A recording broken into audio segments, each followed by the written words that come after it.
And welcome, everyone. This is Beaufort County's House of Cards, Mystery, Mayhem, and Manipulation. I am Mike Cover. Glad to be here with you. Hopefully, today we won't have any of those sound problems. And I'm getting the thumbs up that everything is good so far. So that's great. It is the 11th of August, and we are at high 1900 hours, 7 o'clock here in Bluffton, South Carolina. Welcome to Beaufort County House of Cards. So tonight you're watching either on Facebook, Twitch, or on YouTube. And if you're on Facebook, be sure to like the page and see what all's going on as we go through this journey. If you are on Twitch, do whatever Twitch does. You can tell I don't use that all that often, if at ever. And for those of you on YouTube, be sure to hit subscribe and then also ring the bell. That way, you will receive all of the updates and so forth that we have going on there on YouTube. Um, if you'd like to help us out with the show, you can always, as always, you can go to the Cash App. You see there scrolling along the bottom of the screen. Those are one-time deals. Our Cash App sign is the dollar sign, capital M, capital COVERT 1581. That is for Cash App. Or you can join us on Patreon. Patreon.com / Beaufort House of Cards. Patreon.com / Beaufort House of Cards. And there you can become a member. You can join a membership level. There are 3 different levels, and there's different things you can do. One is just, hey, I'm a supporter of the show, and every month it's like $10. And we greatly appreciate that. Or there are other levels, and then you get other things with that, special events, merch when it comes out, and all that kind of stuff. Patreon.com / Beaufort House of Cards. So take a look there. We did figure out one of the things that we had an echo, and I think I still hear the echo. It's not as bad as like this, which is kind of cool. But the echo is, we're going to have to put some sound absorption here in the room. And so that's going to take care of that. But hopefully, between turning that down, the little pop filter that we have here, hopefully that will cure it for tonight. So we're glad you're here. Big show tonight. But first, the news. A couple of news items. 2 folks have filed to run for town of Hilton Head City Council, town council there on Hilton Head Island, for council district or wards, as they call them, number 4. Incumbent Tamara Becker has filed. She won unopposed in 2018, I believe it was. And former town councilwoman Kim Likens has filed to run again for that seat, as well as Peter Christian. Now, Peter Christian, I believe, is still the general manager of Hilton Head Plantation. He has run, I know, for town council, and I want to say possibly school board. If I'm getting that mixed up, just let me know. Kim Likens again has been a town councilwoman, and Tamara Becker is the incumbent. Now, we always give what we, our 2 cents, if you will. And I don't really have a problem with Tamara Becker. I've sat down with her on numerous occasions and talked. Super nice lady. And I don't have any problem with Kim Likens. Super nice lady. Have had chats with her. I do not know Mr. Christian. I don't believe. But whichever one wins, what I'm looking for is someone that will stand up to the Hilton Head Chamber of Commerce. The town of Hilton Head, specifically under John McCann's leadership as mayor, has really just laid down for the chamber to do as they see fit, and that's not a good thing. I'd like to see somebody stand up and speak out, get out of line, and stand up for those accommodation taxes as well as hospitality taxes on Hilton Head, and any other gimmies back to nonprofits and the such. There needs to be more transparency. Myself and two other county council members years ago called them out on their financial records, and they didn't want any part of that. They said, "Nope, we're not releasing it." If I had been back on council, there would have been more things that would have happened, but time ran out. So anyway, good luck to all three of them. Whichever one is going to stand up to the giving away of your money. It's not the town's money; it's your money. Those of you that live on Hilton Head Island, and of course those in the sales taxes from those that visit. Anyway, whoever stands up to him is going to have my nod. Also, the race for mayor is, I guess you could say, amped up. John McCann is not running for mayor for reelection. He has decided to um, back Alan Perry, who ran for mayor last cycle and narrowly didn't win. John McCann had made it public then that if Allen ran for mayor, he would support him. And at least John is a man of his word in supporting Alan Perry. The same thing, and others, I'm sure. I don't know if anybody else has filed, but I'm sure others will. I fully expect and suspect there'll be three or four others that'll run for mayor there on Hilton Head Island. Um, and I do know Alan fairly well. My only advice to him would be the same thing as I said to Becker and Likens and Christian is that I expect, and he is the front runner by far, Alan Perry. Alan, so if you're watching or somebody sends this to you, I fully expect, and I hope you stand up to the Chamber of Commerce. They do not run that town. Okay, they think they do, but they don't. I'm not going down the road that many other people have gone down. I'm simply saying the Chamber of Commerce model is outdated. It's very outdated. And folks, when you see these things that they won this award and the best that, let me explain something to you. And that's fantastic. It's great for marketing, but that means zero because they bought it. That's right, they bought it. And a lot of these awards, you buy them. That's what it boils down to. People are going to say, "No, that's not fair. We that's not right. We voted." Okay, you believe what you want. I'm telling you, I know. I was asked to participate in that in my business career. I know that those magazines, if the highest bidder wins, that model is outdated. There needs to be better transparency. We'll do a show on that some other time when I feel like regurgitating chambers of commerce and issues with them. Um, so anyway, that is the news around the area um, over this past week that we wanted to bring up to you. So what's on the show tonight? Well, the first thing we want to talk about is this past week we had a shooting out here. That kind of shooting, yes, that right there. It was. I don't know if they had that many rounds. Easy out there, boys. But there was a shooting out here in the western corner of Bluffton, as I call it, Pritchardville. And to some folks, that may not be like a big deal, but out here it is. We're the closest part of Beaufort County to Savannah, yet we just don't have that problem happen here.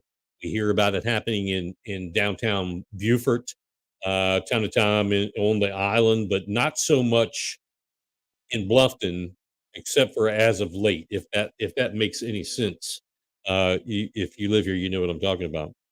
Um, so here's the problem that we have with this, uh, and it's not the who has guns issue. I'm not talking about that. Supposedly, shots were fired around 2:30 Sunday afternoon. This past Sunday afternoon. By 4:30, there were quite a few pictures of a vehicle in the new Riverside area, the construction area where they're putting in all the shops and whatever that is. A picture with a ton of bullet holes across the hood and the front windshield. At the same time, there were reports that two males had been detained nearby. Um, and again, that was 2 hours after this happened. My problem is that there were no Nixle reports, alerts. And I mean, we get Nixle alerts all the time. Chatham County, Beaufort County, Jasper County, I mean. Um, Nixle crazy. We got several tonight for the thunderstorms and so forth that came by. Just got one about a wreck on 170 over in Oldfield. So I know that Nixle works, but no one from the uh, Town of Bluffton Police Department nor the Beaufort County Sheriff's Department sent out a Nixle alert. By mid-evening on Sunday, Bluffton Police Department posted a social media. They had put out there a social media post about an isolated incident. Isolated incident? Seriously. I mean, seriously. This is not an isolated incident. Isolated incidents usually don't involve guns and shooting. So, um, late evening on Sunday, there was finally a post, and I believe it was on the Town of Bluffton Facebook page. I never saw it on Twitter. I don't know if it came across or not, but I didn't see it. This post said that there were two males that had been detained and subsequently arrested. Jaleel Hoover, I hope I'm saying that right, Jaleel Hoover and Memphis Daniels, both of Bluffton, one of the midpoint area in New Riverside, the other out of University Park, the other side of Sun City. They were arrested on over 15 counts, 15 counts of attempted murder, possession of a firearm, possession of a firearm in the act of a violent crime, discharging a weapon in town limits, and endangerment to a child and child neglect. And there may have been one other, but those are the highlights. They remain on a no bond hold at the Beaufort County Detention Center. Since they were both charged with 5 counts of attempted murder, and they were, are there 5 victims? If a Nixle alert had been sent out, that would be helpful. Each were charged with 5 counts of attempted murder. That usually happens when 5 victims are involved. Um, we don't know. Now, what we do know is that the other car that was involved went to the Todd Watch emergency room sometime Sunday afternoon. That emergency room is on 170. Again, we don't know who they were, how many there were. I think, and I ran this by a police officer that I know. Normally, that standing ER is not well known by people unless you live here. Okay. Uh, Normally, if it had been someone from Savannah or somewhere else, they probably would have either gone back or they would have gone to the island or out to 95 where coastal Carolina Hospital is. But they went to Todd Watch, the standing ER. From there, we have no idea about them. I have checked religiously on the jail records at the county detention center, and I can't find anyone that would give me the impression of a someone else that was involved in this event. So again, a Nixle alert would have been helpful. Now, some folks have taken to social media. They've claimed, and there's been a ton of them, and you have to expect this because um, people do what people do, and it's hard to fix stupid sometimes. But um, some folks have gone to social media and claimed that this shooting is race related. Now, I don't know how damn stupid people can be, but this one really takes the cake. Some have offered all I can't speak tonight. Some have also said that these two males, these two boys, are good people, and they have no business in jail. They're good people. They're good. I'm sure they do come from a good family, but you don't get arrested for attempted murder from being a choir boy. You don't get arrested for child endangerment and child neglect from being a choir boy.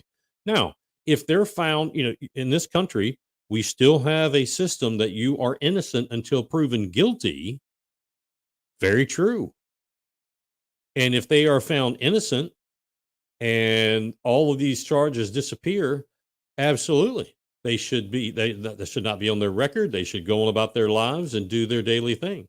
Whatever it is they want to do, they should be able to do it. However, if it comes back anything other than that and they're found guilty, um, anything other than that, then this was an asinine statement from these people 3 or 4 days later that they're good boys, let them go home. That's asinine. Absolutely asinine. And look, quite frankly, and I hope they're listening because I went on a couple of pages and I said, hey, listen to the show. Love to talk to you. I'm not going to get in an argument with you here because keyboard warriors, it's no use. But look, folks, I don't care if they're black, blue, brown, white, green, Asian, Indian. I don't care. Okay, I don't care. If you shoot someone and you're found guilty, then these counts they need to stick. And especially um to the whichever one, if he's found guilty of an endangering the life of his child, and they did say it was his child, you're a poor excuse of a human father, and you don't deserve that child. I have no mercy on somebody like that. They deserve what's coming to them if he's found guilty. Otherwise, obviously let it go and remove the charges and life goes on. Bluffton Police Department and county deputies were there. I saw obviously the town of Bluffton; it's their jurisdiction. I did see, as I went over there, I did see a couple of Beaufort County sheriff deputies. Someone should have posted a Nixle alert. That's what this whole thing. Why I'm talking about this, it's not the guns thing, it's not the people thing, it's the public has a right to know. There was someone that went online to one of these pages and said, "Well, talking to someone else, not talking to me, why do you feel you need to know? You're just a member of the public, so to speak. Why do you think you need to know?" Which completely blows my mind. That's obviously someone who thinks out of the left side of the street, far to the left, because it's our right. It's our right to know, not to mention public safety. You should want to know what's going on in your area at all times. Anyway, both agencies were there. Somebody should have posted a Nixle alert and then followed up with Nixle alerts for updates. That's what I'm saying. Again, we get them all day, every day from all over Beaufort and Jasper County. I guess Sunday afternoon, they take the afternoon off. It is 2022. What I want to know, are there suspects still on the run? A Nixle alert would have been helpful for that. Does the public need to be on the lookout for anyone? A Nixle alert would have been helpful for that. But we don't know. All we can hope is that what we've learned is, I hate to say to rely on the island packet and Facebook and Twitter for your news, but I guess that's where we are right now until something changes.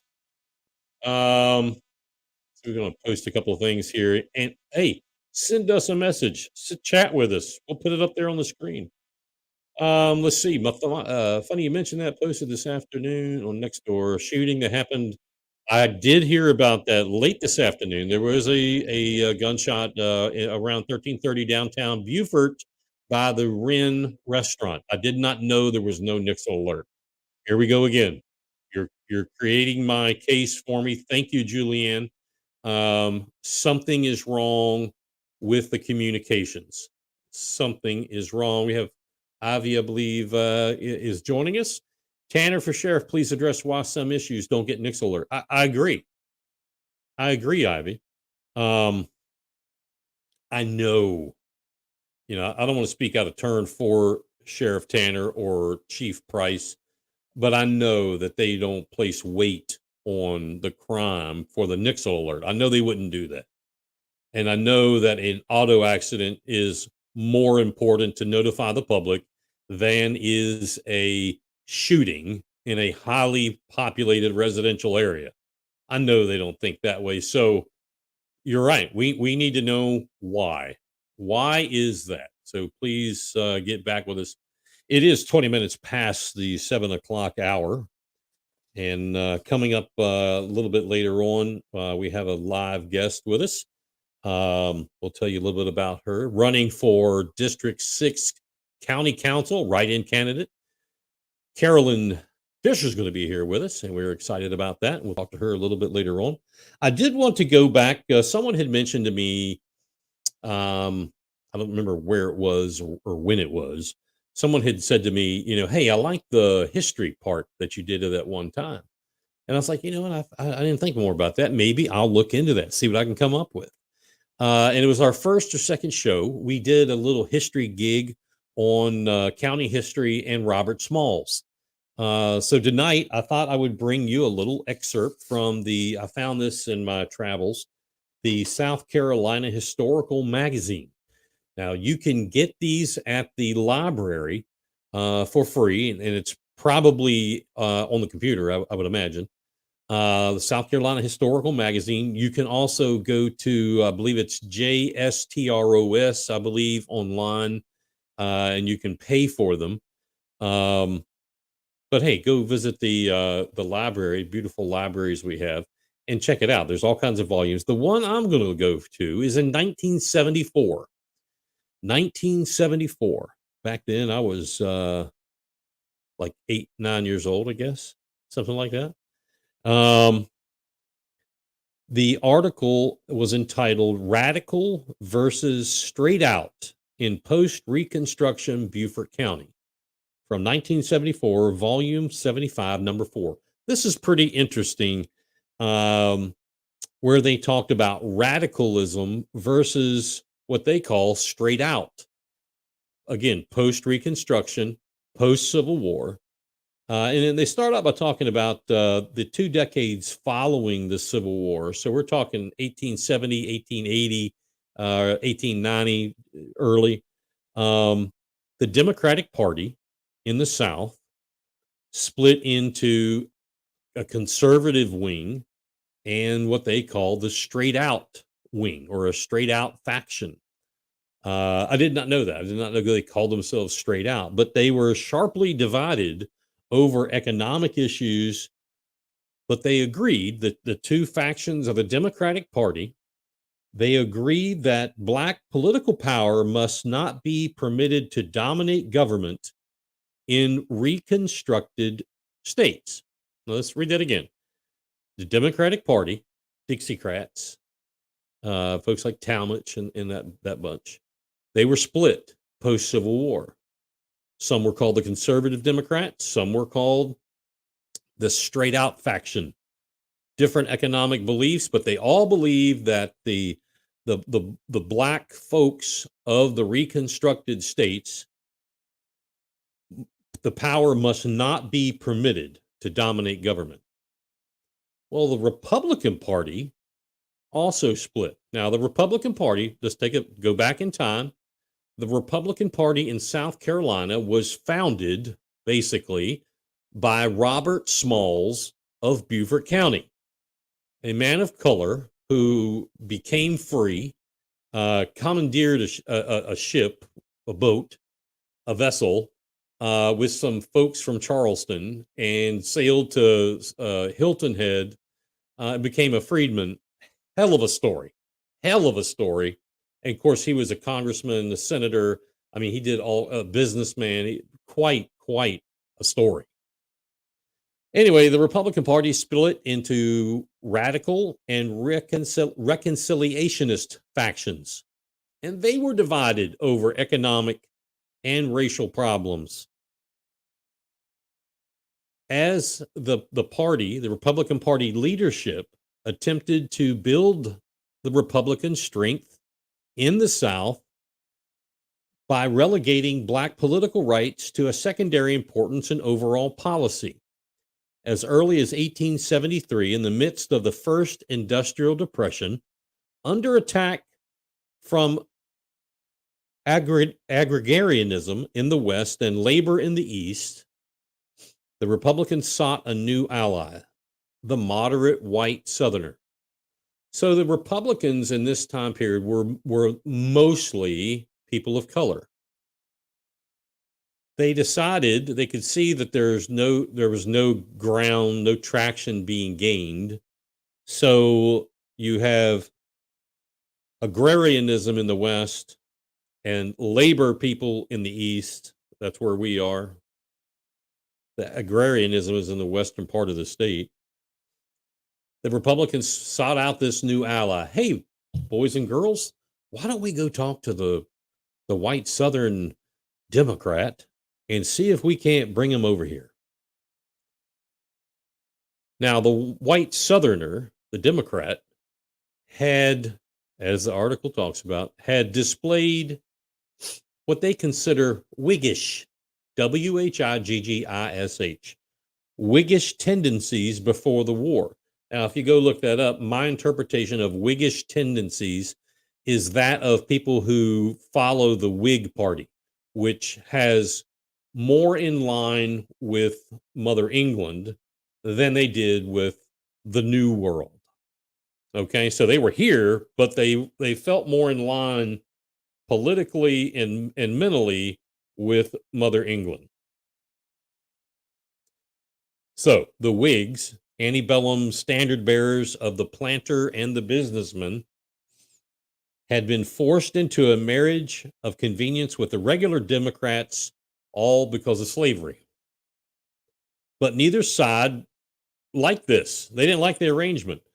The Southern Democrats of Whig antecedents called themselves conservatives rather than openly embrace a political tradition dominated by the figures of Andrew Jackson and Jefferson Davis.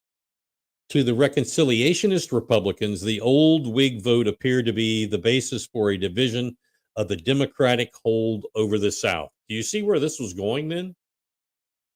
The old, if you can't beat them, join them.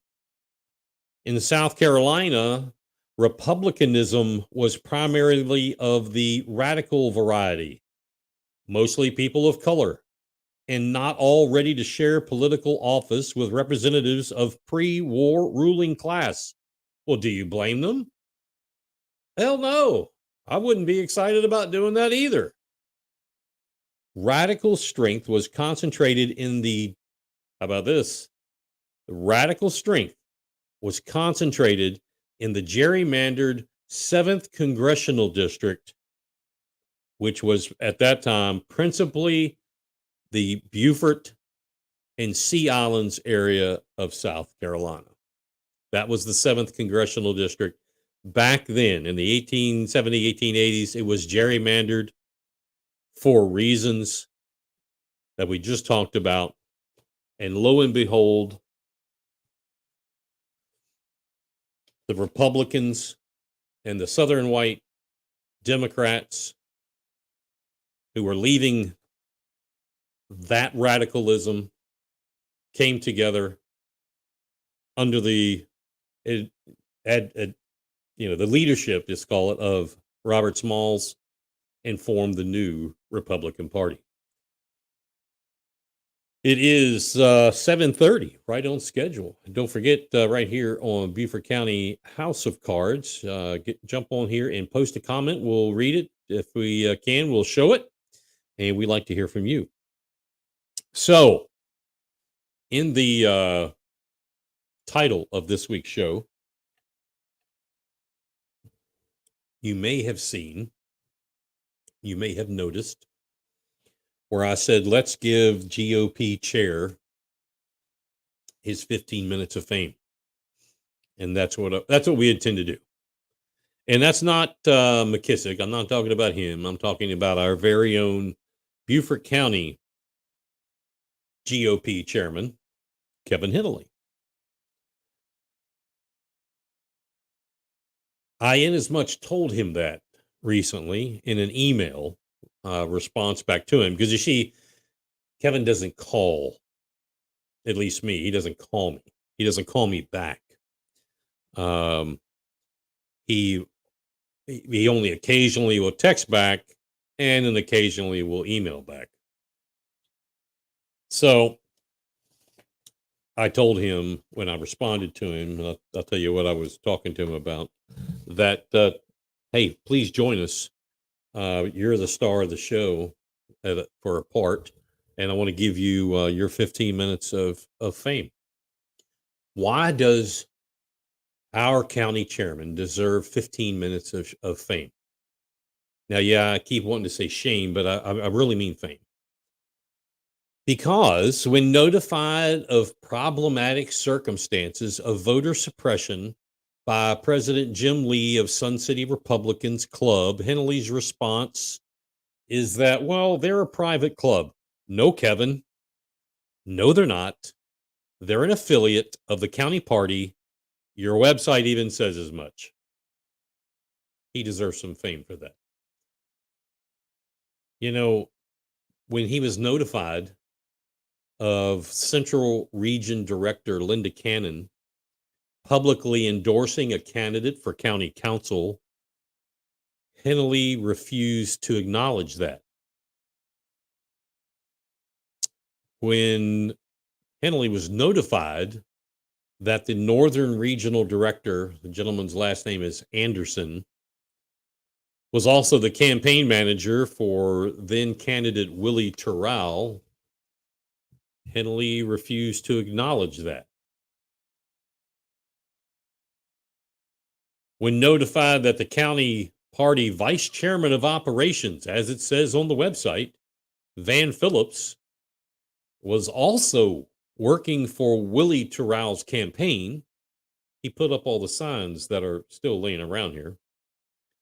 Henley refused to acknowledge that. Now, there are rules in place. Don't get me wrong. There are rules in place that say what you can and can't do, and all of those that I just mentioned, you can't do. That's against the rules. Henley refuses to acknowledge that. Mysteriously, Northern Regional Director Anderson's name, I looked it up there on the website, is now gone. It's now gone, replaced with, I believe it is Jerry Hampton. I don't know that I know Jerry, and I'm assuming that's a she, Gerri. And I don't see anywhere in the minutes. I don't see anywhere in the minutes where that is referenced. Don't see it anywhere. When questioned why there are no debates that scheduled during the primaries, Henley responded with, "We don't do that." However, that is a false statement. We've done that before. You sponsored debates, forums, whatever you want to call it that makes you feel better up to that point. You didn't allow all candidates, and I'm not just talking about me. This is not about me. And I'm talking to Chairman Henley. You didn't allow all citizens to see all candidates. I'll use, for an example, the auditor's race. David Cadd, eventual winner of the Republican primary, was not invited to speak at several events around this county. JoJo Woodward ran for sheriff, eventually lost to Sheriff Tanner. There were events around the county he did not receive notice of. Now, Kevin and his henchmen will argue that they have this latest software program that they can tell you when you opened your email. I'm glad to know you waste your money on such trash, folks, because that is a load of crap. Anyway, former candidate Willie Terrell said publicly I've done everything for the Republican Party that they've asked of me for the past 2 years. He said this during the primary. Wait a minute. Hold on. Hold on. Kevin, I have a question for you. Kevin, can you explain to us what the party has been doing for the last 2 years without the membership knowing? Well, I told them, this is hypothetical. I told them, we all know about it. Well, I have yet to find someone in the Republican Party of Beaufort County that knew that you and your leadership group, your henchmen, were training Willie Terrell for office. Chairman Henley, were you grooming a candidate? Because you know that is completely unethical, and that is completely illegal to the bylaws of the county party and the state party. Surely, Chairman Henley, you weren't grooming someone to be a candidate, were you? Henley did admit during the primary when Mike Covert notified officials that ballots were in error in both District 6 and District 9 primary county council races. In the chairman's defense, he, in writing, he said this is completely unacceptable. Completely unacceptable, and he expected full reconciliation of this. Well, that was short-lived. That was short-lived, Kev. Because when it came time to put his money where his mouth is and have the party file suit, I and Shelley West had already done the homework. We had already acquired, if you will, a prominent lawyer out of Columbia, who now we know is mixed up in this Alec Murdaugh deal. We had already acquired the case. We already had documents before the court. All you had to do was come in. You could have ridden in like the knight on a white horse to save the day. But you didn't do it. You didn't do it. It was unacceptable on June 10th, 11th, 12th. But it's not acceptable, or it is acceptable now, I guess, because Henley has remained silent. I forwarded Chairman Henley every document he needed. And you know, if he had been smart, and this is why I don't mean book smart, but common sense smart, business smart.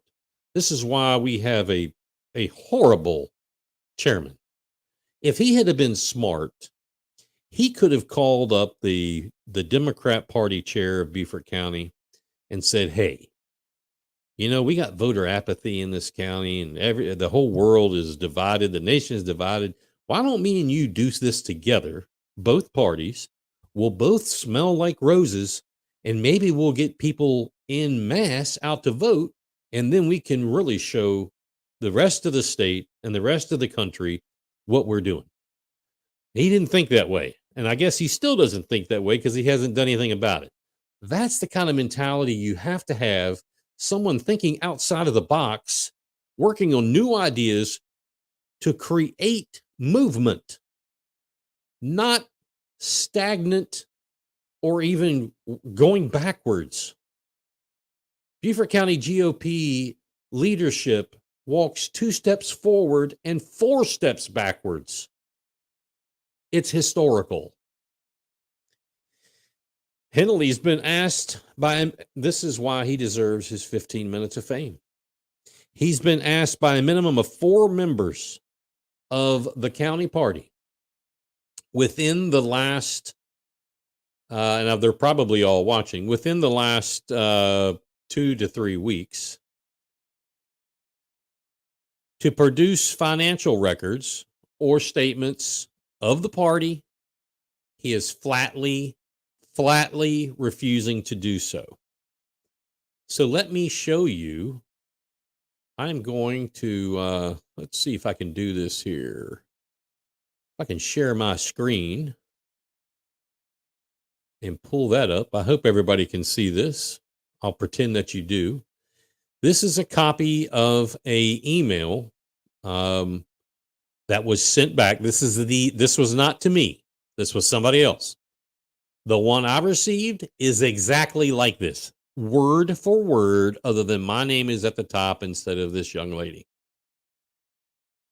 Please note that the Beaufort County Republican Party and all of its officers have complied with all federal laws, South Carolina state laws, South Carolina GOP rules, and Beaufort County GOP rules for operations and disclosure of information.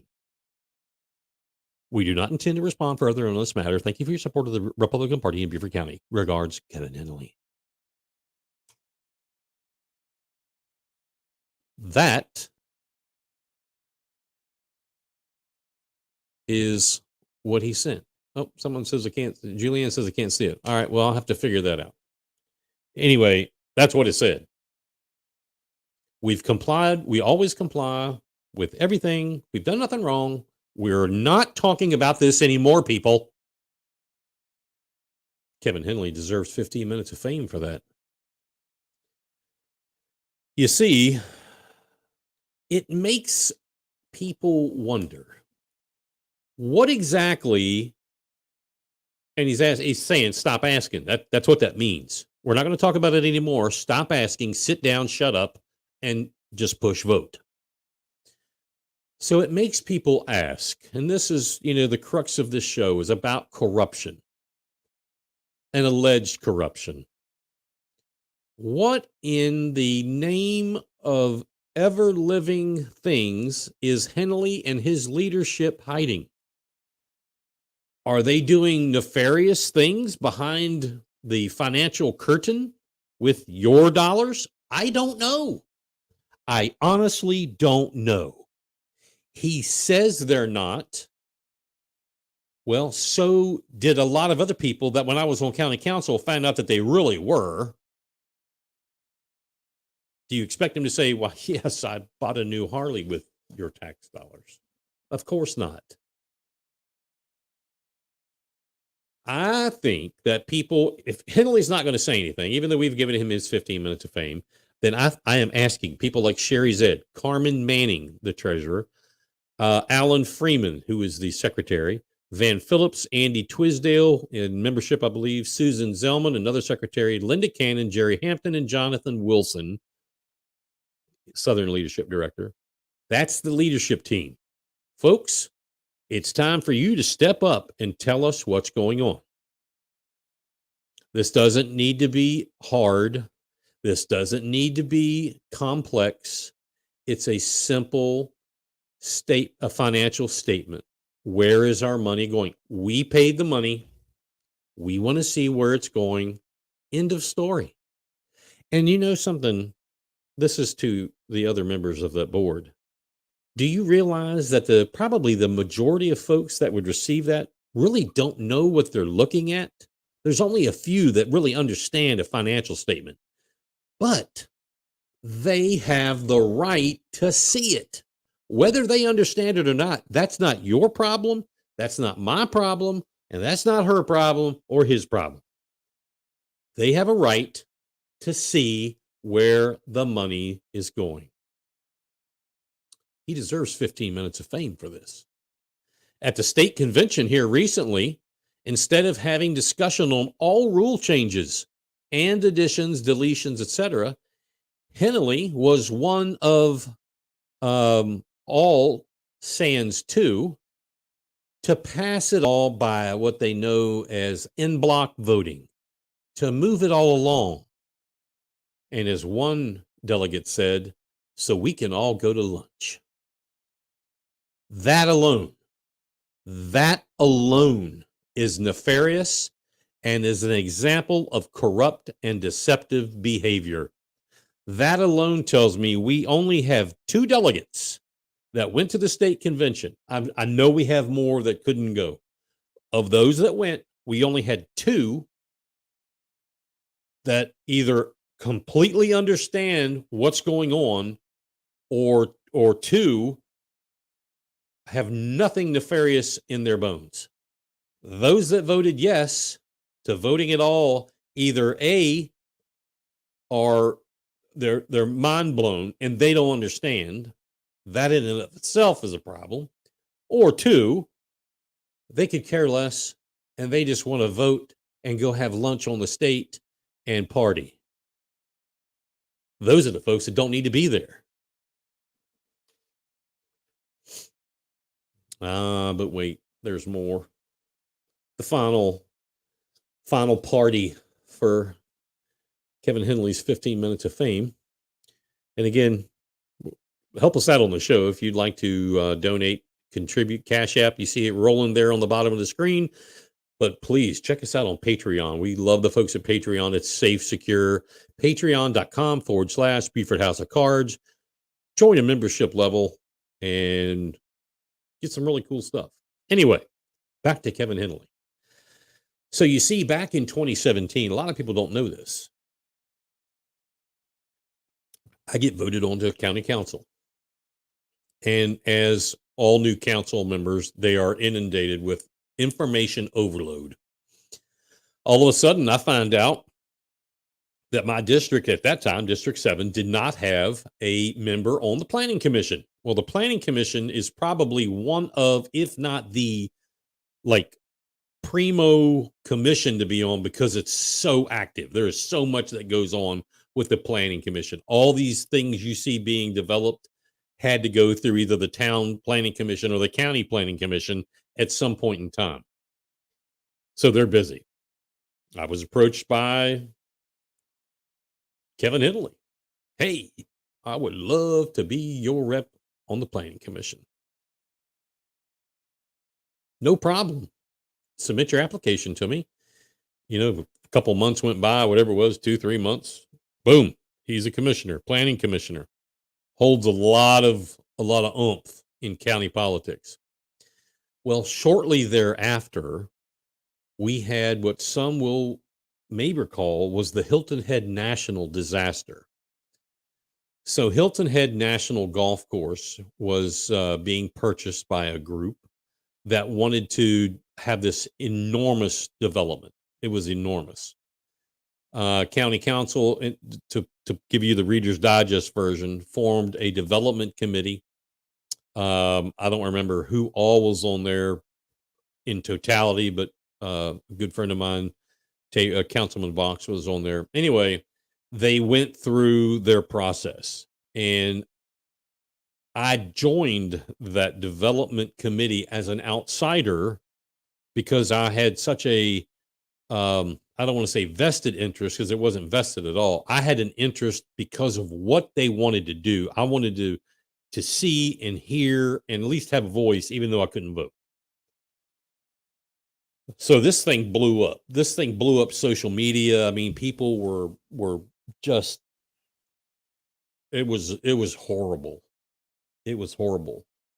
And other folks, such as Chairman Henley, who wasn't chairman at the time, was on social media blowing it up. And he blew it up so much that the owner or CEO or whatever he was of this group sued him for opening his mouth and trashing him. And there was a lot of trash being talked by a lot of folks. So he got sued and he lost. So I ask you, what if that applicant actually knew the entire story that he was out there publicizing?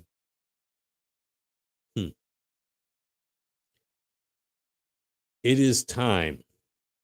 It is time for Chairman Kevin Henley to step aside and step down. I'm making this publicly known right now, as I've already done, but I'm doing it again right here. Chairman Henley, if you do not step down as the county chairman of the Beaufort County GOP right now, you will be forced to. You will be forced out publicly, and it ain't going to be pretty. It will not serve the party well. It will not serve you well in any future endeavors. The choice is yours, my friend. but your time has run out. There's no, and there are tons of people that agree with that statement, that have supported me in that statement. There's no threat there. It's simply true that people are sick and tired of being sick and tired of these improprieties or this alleged corruption that many believe is happening. But when you have no communication from leadership, and everything's behind closed doors, and I mean, we could just go on and beat this to death. But your time is done, Kevin. Your time is done. Man to man, think about that. Step down on your terms, your way, in your glory. Thank you for the job that you've done, but your time is over. So there we go. That is Kevin Henley's 15 minutes of fame. Let's see who else we got on here. Helga, hey Helga, chairman in Charleston Republican Party, actually told the women of the meeting to shut up and sit down. Also threatened members. You know, I've actually heard that statement from others, and it makes you wonder. That's a valid point. I'm sure the answer is no, but it's a valid point. And in today's society, you have to take that, and not with a grain of salt. You have to take that at face value and answer the question. Is there some kind of behavioral training that these chair people are getting? Because obviously, I can tell you right now, as a businessman, ain't none of them owned a business. Because if you treated customers like that, like what you're saying right there, you'd be out of business. Our own county chairman, if he treated customers by completely ignoring them, he'd be out of business. Jennifer, welcome to the show. Just a little correction, that shooting was yesterday. Okay. I read it today. I thought it was okay, but whatever. They blocked off the entire block, worked downtown, scary stuff. Absolutely. And I'll see if I can find something else out about that as we move along, as the night goes on and then into tomorrow. But we got to figure it out, because that is not, that ain't gonna work. Okay. Anyway, mark your calendars, folks. Mark your calendars. I have an event for you. I want to make sure you all know about it. I want everyone to be here at this event, September 19th. Go ahead, put down the other pin. It's out of ink. Get the other one. I'll wait for you. All right, September 19th at 6:00. That's 1800 for you folks on military time, at the Old Beaufort Golf Club. And I think we have, yes, there is, thank you, Ivy. There is I guess that would be the link. I guess it's at Eventbrite. Let's see what, I thought I had another one. Nope, that's wrong. It's here. I don't know how I did that. Anyway, copy this however you can. Take a picture of it with your phone. Old Beaufort Golf Club, September 19th, 6:00. This is for the Beaufort County organization of the MySCGOP Beaufort chapter. Now, if you're not familiar with myscgop.com, I encourage you to take some time and go to that site and click on every page and check it all out. Very, very good information. There is a cost of $10. You'll have 2 speakers that night. MySCGOP's Jeff Davis. I keep wanting to call him Jefferson. Jeff Davis is going to be there. He'll be speaking. I will be there. I will be speaking. There's going to be a lot more on the menu that night, the schedule that night. If you are a patriot and you believe in America first, then you don't want to miss this. Contact that link there. You can also contact Helen Spalding. Write down this email address, That's Helen, Helen, L like Lima, P Papa, S Sierra, 123 at gmail.com. That's Helen LPS123 at gmail.com. You can get tickets there directly by calling her. You can click on the Eventbrite. You can also, go to Eventbrite and you will see all that there. Avi is letting me know it is at the Old Beaufort Bar and Eatery. And thank you. I hope you can put that in your maps, and it'll take you there. I will definitely need directions, but it's going to be a large time. It's going to be a great time. I am so excited about speaking there, about seeing fellow patriots. Sorry about that, and talking about turning things around in this county. As far as I'm concerned, not only Kevin Henley, you need to, it's already well said, you need to retire, you need to stand down, but that entire board, I'm sure they're great people. Some of them, most of them I know, a couple I don't. I'm sure they're great people, but they need to retire as well. Okay. The county party is going in such a foul, turd driven direction. We've got to do something different. And it starts right here with my SCGOP's Beaufort County organization. Be sure to join us. So it is almost 8:00. We have a fantastic guest with us tonight, and we're bringing her in here. She is a political refugee, believe it or not, from the Kingdom of New Jersey. They let her out. I don't know how she got out, but they let her out. She's a wife, a mom of 2 kids. She's a professional. And not only did she and her family escape from the Kingdom of New Jersey, she pulled the daily double and she brought her parents. So, there's a hole in New Jersey. And they came here and they sought out asylum in South Carolina. We're glad to have write-in candidate for County Council District 6 seat, Carolyn Fisher, with us. Welcome, Carolyn. Hey, Mike. How are you? Very well, very well. Good to see you. Thank you for joining us today. Thanks for having me. How's the summer been? Summer's been very busy with 2 boys. We went to Florida. We went back to New Jersey so my kids could see their friends. And then we hurried back here. Well, now that summer, I guess, is, school starts today for some private schools and Monday for public schools. I guess we can say officially the summer's over. Yeah. That can only mean one thing, and that's time to get ready for the general election. So I got to ask you, what prompted you to run for county council? So, like you said, we moved down here from New Jersey. And the minute I found Bluffton, I just loved it. We looked at some other areas, but this was immediately, we knew this was our home.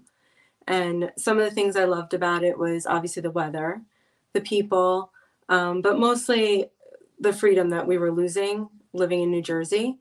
And we not only brought our parents with us, but we brought some friends with us that lived in New York. So they were probably suffering even more than we were in terms of freedoms. And coming down here, paying close attention to a lot of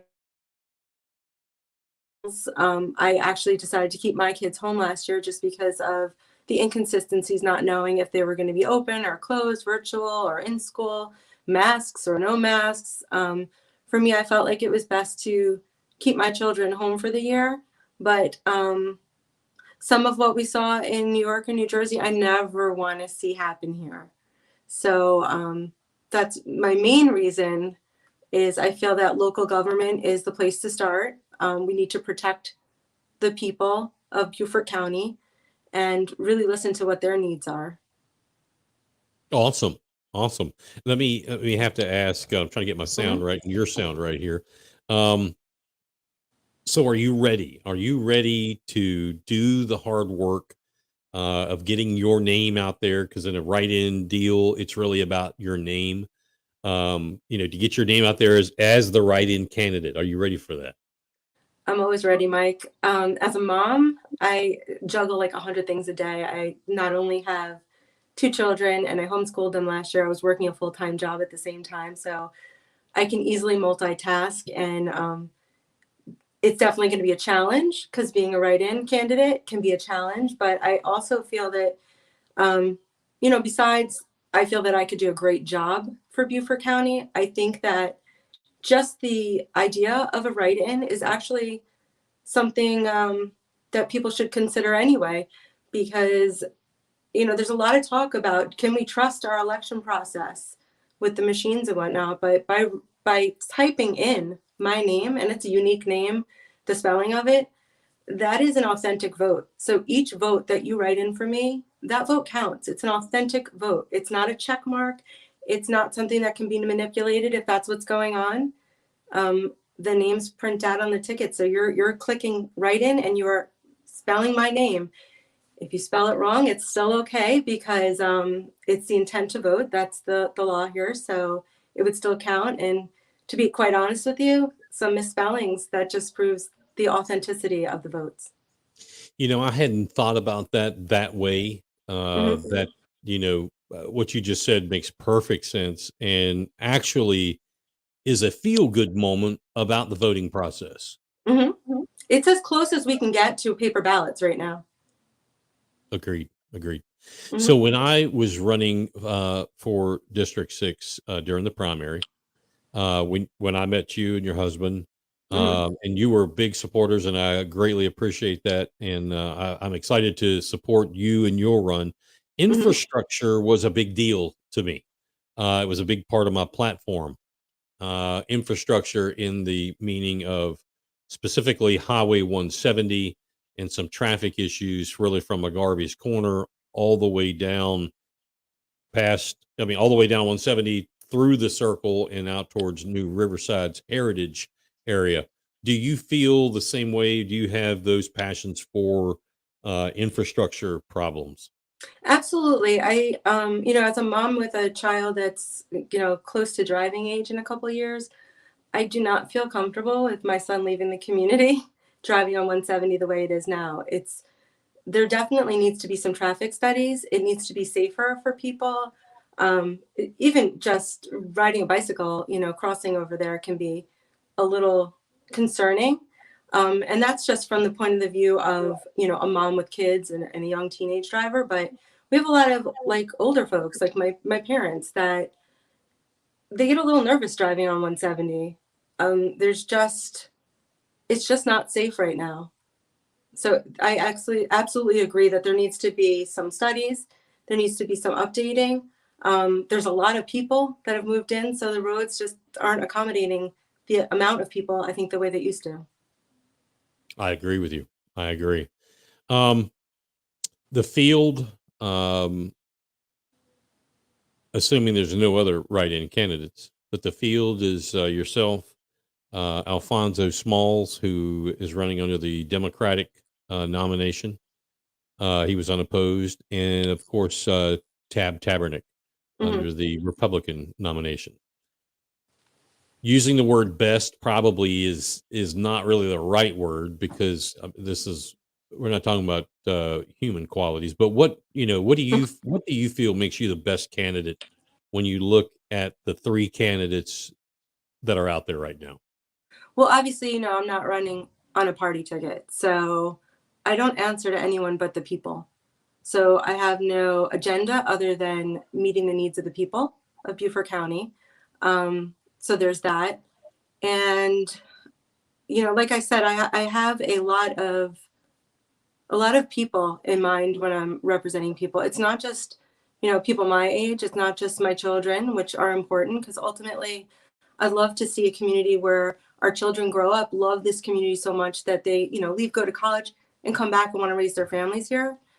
But then there's also the grandparents and just some of the older folk that don't have children.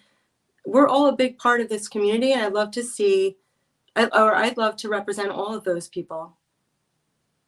That is fantastic, and that kind of leads me into where I was going to ask next. Is that Mhm. I believe that realistically, when you break this down, county and town politics is about the people, not the party. Mhm. We see what party politics does at a state level, and obviously we see it every day on the national level. Um, so county and town politics is more about people. With that being said, how how can you bring a group? Let's just say, let's use the League of Women Voters. Mhm. Okay, they are historically very progressive. I know over the years they've asked me some hardball questions, and that and I answer them, and it's fodder for them. They say they are they're benign and they're nonpartisan, but their record speaks for itself. Mhm. How are you going to bring a group like them to the table when you're not running under the Democratic ticket? Um, how do you bring them to the table in support of Carolyn Fisher? I mean, I could be wrong, but I feel like most people at this point, in the last few years, I think they're getting sick of both parties. I think they're getting tired of kind of being a pawn in the game of politics, and they just need somebody who can represent them.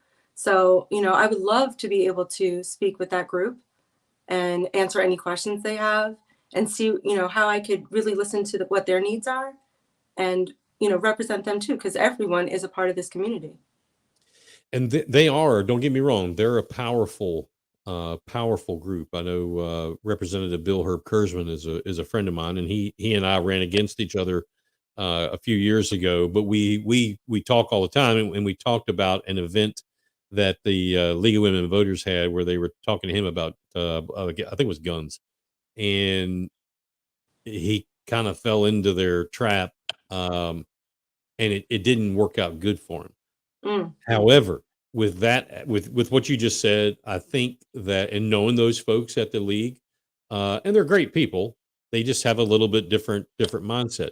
I honestly think that what you are saying and what you're bringing to the table, because they do want to support women in politics.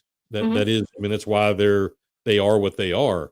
I think they will find you more in line with their membership than Ms. Tabernick.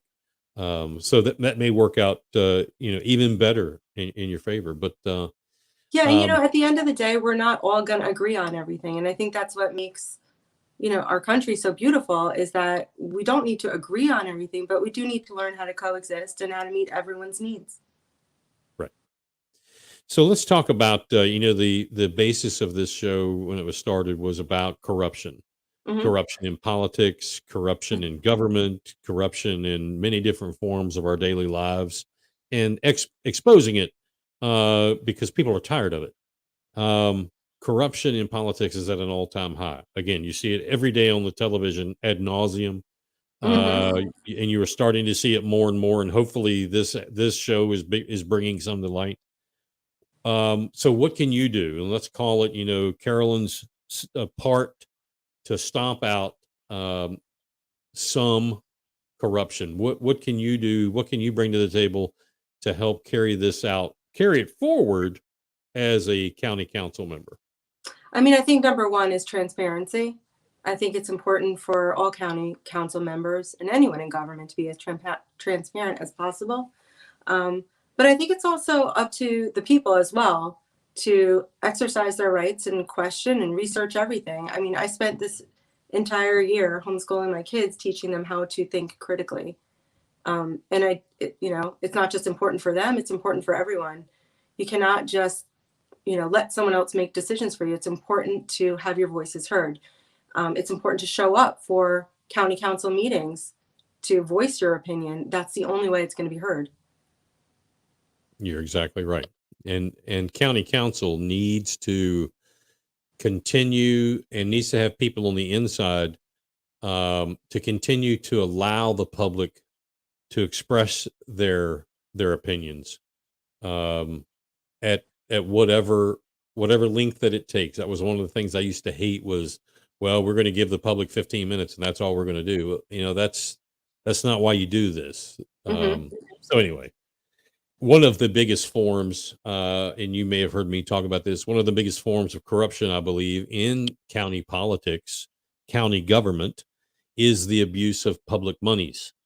Hmm. The county doesn't have any money. They collect it from us. That's our money, aka tax dollars. But the corruption comes in on all levels. But where Hmm. I'm going is with the appropriations of accommodation taxes and hospitality taxes to whether it's nonprofits or whatever, 501c3 A, B, D, whatever, groups and chambers of commerce.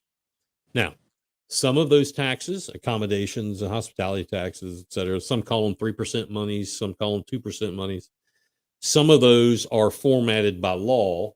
And inside the South Carolina Code of Laws, you can pick that up and see, this particular amount of money is for this. And Hmm. there's not a lot of leeway with that. However, the rest of that kitty, that bucket of money, is sent to a tax commission, if you will, or some kind of commission that is supposed to vet people or entities, and then submit a request, submit paperwork back to the county council for approval. One of the things that people are going to ask is, will you demand complete fiscal auditing of all of those public entities as well as chambers of commerce for these accommodation taxes and hospitality taxes? Oh, absolutely. I think that's the only way it can work. There's no reason um, to not have complete transparency and vet all these organizations or places that the money's going. Otherwise, I mean, it's all our money. Everybody should care where it's going. So absolutely. Well, it is amazing. And some of the things that, I may say or others may say is, it's amazing that, like, that subject right there, that it does happen. I mean, there are some folks who come from other places and say, "Hey, why are you asking me this?" Well, it really does happen. Oh no, And I've seen it happen in the town that I came from. I mean, it went right right to the charity of the local councilman. $1 million right in his pocket. well, there you go. That's So yeah, exactly what it I'm talking about. happens. So it's very important, and it just protects everybody. If you're open and honest and transparent, then you can't question anyone. Awesome. Carolyn, how can people, I do have your email address there on the bottom of the screen, but how can Oh, people excellent. reach out to you to volunteer or to make donations to your campaign or what have you? Absolutely. If they shoot me an email, I can send them an address to send a check, or if they want to use Venmo, I have a Venmo set up. So just the easiest way is just to shoot me an email and we can communicate that way. If they want to talk on the phone, send me their number and we can set up a time to talk. Awesome. You're going to be busy, busy, busy for the next couple of months. We Yes. greatly appreciate you coming on here. Anytime you want to come back, feel free. Any questions that you may have for me? Um, Not at the moment, Mike. This was really Okay. fun though. I would love to come back again. I was Anytime. actually Ladies and speaking gentlemen, uh, with Keith Blandford. I'd love to do a show with the two of us on one night. absolutely. We can make that happen. We can make Okay, that that would happen. be great. All right. Running for District 6, your write-in candidate, Carolyn Fisher. Thank you again, Carolyn, for being on here with us. Thank you. And you know what? If you don't mind, each week just explaining again how to vote for the write-ins, because I think there's going to be more than just me for different districts. So it's really critical to educate everyone on how to do that write-in. It's really simple. Will do. Thank you so Thank much. you. Have a All great right. night. Mhm. All right. Well, there you go. Awesome. Awesome. Awesome. I think she will do a fantastic job. Um, Obviously, learning what happens in county council, all of that will come. The biggest thing is with these write-in candidates, and she's right, there are at least a couple other that I know of that are like on the cusp of announcing that they're going to be jumping in. And it is 8:15, 15 minutes after the hour. Will be about 15 minutes left in this show, or thereabouts. Anyone with some questions, comments, please put them in the chat, and we will get to them here uh, uh, quickly as possible. But the biggest thing with these write-in candidates is that people have to know their name. So by whatever means necessary, um, they being, and you're right, Helen, she's ready. Absolutely. Good to see you on here. Um, these candidates need to get their name out there. They need to make sure that people have, whether it's a card or a shirt or a sign or a whatever with their name on it, almost ad nauseum before they go to vote. And in South Carolina, I didn't get a chance to. She pretty much stated this, so I'll just restate it. You don't have for write-ins. We don't have to have 15,000 signatures or whatever. All that kind of stuff. No, no, no, no, no.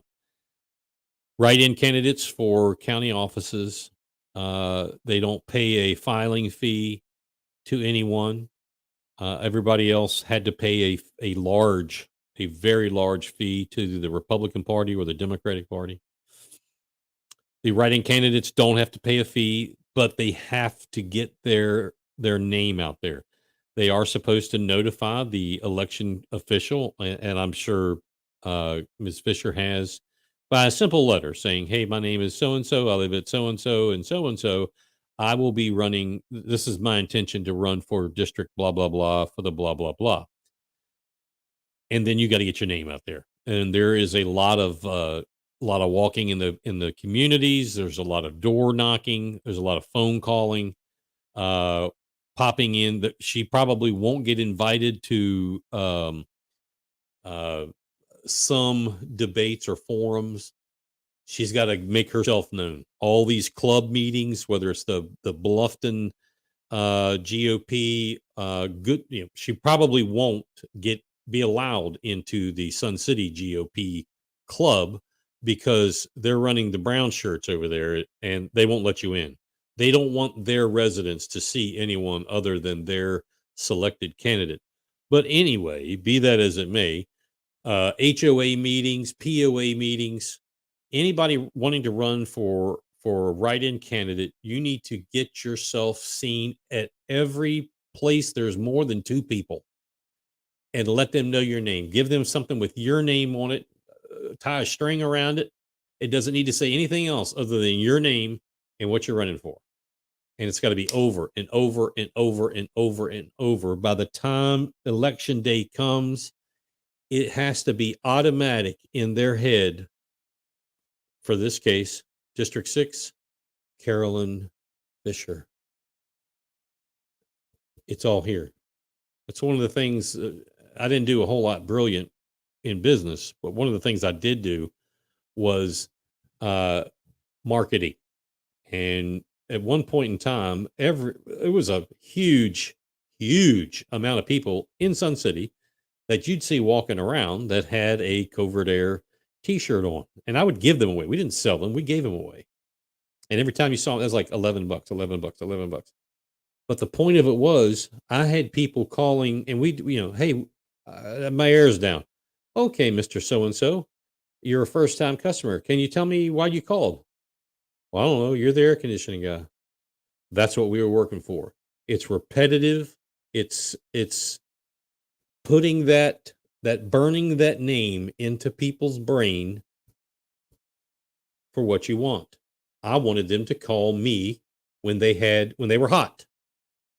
When they thought hot, they thought me. They don't know why, but that's what they thought. And it worked. That's what these write-in candidates need to do. Over and over and over and over. Throw those fastballs over and over and over. Why did you write in Carolyn Fisher for District 6? I don't know. That's what I was supposed to do. Because I saw her name and I remember her name. That's when it works.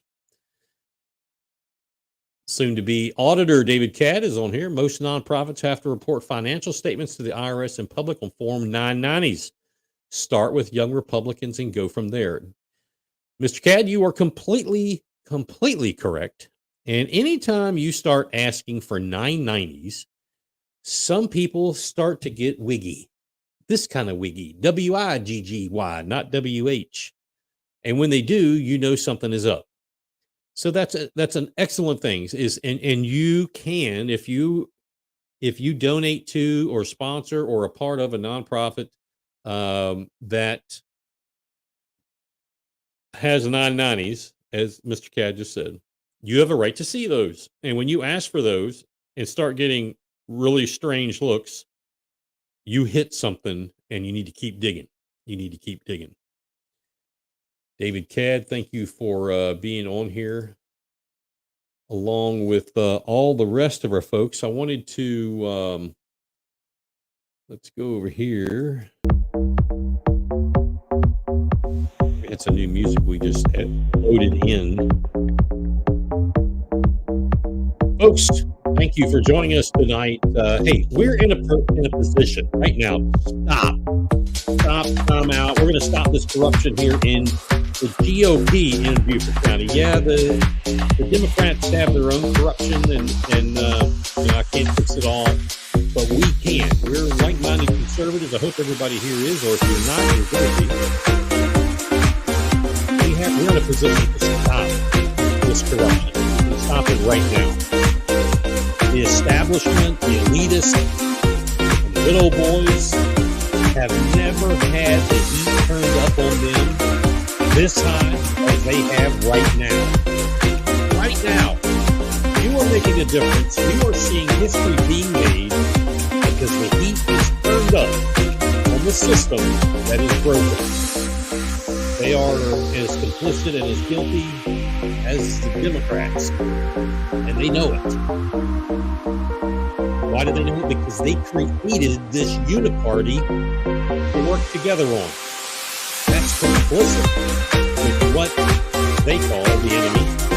And now they want to work together in a complicit manner in this uniparty. We figured it out. All across this country, this is happening. We must not stop. We must not ease off. The pressure is on. You've got to keep the pressure alive. Lindsey Graham was wrong when he voted for red flag laws. Tim Scott was wrong when he voted for the inflation package. Kevin Henley is wrong for putting possibly personal gain ahead of the people. His henchmen are proud establishment organizers are his henchmen. No one has ever shown them resistance like they're seeing right now, right this minute. The heat is intense on those henchmen. People with a last name like Henley, Zed, Nielsen, Lee, Sweeney, L.E.E. Lee, and Cannon and more are all believing and thinking that they're above the rule of law of the GOP. They don't have to follow the rules because they feel like they can make the rules as they go along. We must and we can show them that they are wrong. We believe in America first. This is a land of laws, not a land just of people. Please join me each and every Thursday evening from 7 to 8:30 right here on Twitch, Facebook, YouTube for more of the Beaufort County House of Cards history, mayhem, and manipulation. Good night, America. We love you.